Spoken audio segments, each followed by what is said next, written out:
Welcome to Sci-Fi Time Machine. The Jules Verne train, or the train time machine, or simply the time train, labeled ELB on each side after its creator, was the culmination of Dr. Emmett Brown's previous experiment with building the DeLorean time machine and working with the steam locomotive that pushed it to 88 miles per hour.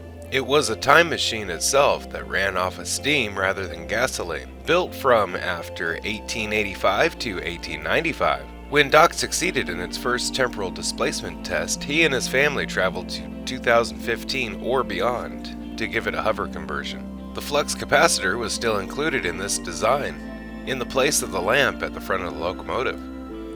Unlike the DeLorean, the external components of the time train were symmetrical on both sides of the vehicle, possibly representing a more sophisticated grasp of the time travel technology on Doc's part, despite being constructed from more primitive materials.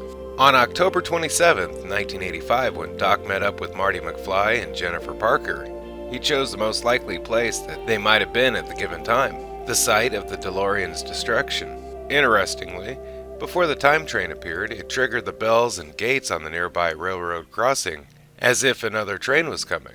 This could mean that this time machine is so powerful that it enables a connection with the destination time even before arriving to that point of time. Background information. Although the events of Back to the Future Part 3 take place in 1885, the locomotive which pushed the DeLorean to 88 miles per hour was an 1897 model Rogers 460 mixed traffic engine. The time train is a locomotive of the same design as the one that pushed the DeLorean to 88 miles per hour in 1885. However, the two trains cannot be the same locomotive due to the explosion that destroyed the first train, leaving little of the train on the valley floor. The time train had to have been built from another train, either purchased by Doc or by him stealing one. The former being more likely, since the upper-class clothing of the Brown family indicated that he had become rich enough to purchase a locomotive of that type. The following is not canon, but is theory that fits the facts. The train uses technology from the hoverboard that was left behind when Marty left 1885 for 1985. The frictionless dynamo from the hoverboard was able to store multiples of the 1.21 gigawatts that were necessary for time travel.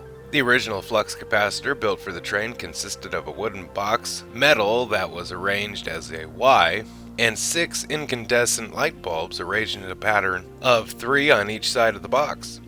The original time circuits consisted of 3 mechanical clocks, where the hour, minute, and second hands would display where the time machine currently was, where it had been, and where it was going. On June 12, 1893, the Brown family attempted to travel in the Jules Verne train to 1985. Doc had paid a group of railroad workers to lay down 50 yards of track, as he calculated the distance would be enough to reach 88 miles per hour, since he had improved the performance of the Presto logs. The trip failed, however, as the train didn't achieve temporal displacement and crashed. Thank you for watching Sci-Fi Time Machine. Special thanks to Futurepedia for all information you heard today. Don't forget to like, share, and subscribe if you can. If you already have, thank you. And have a nice day. Bye-bye.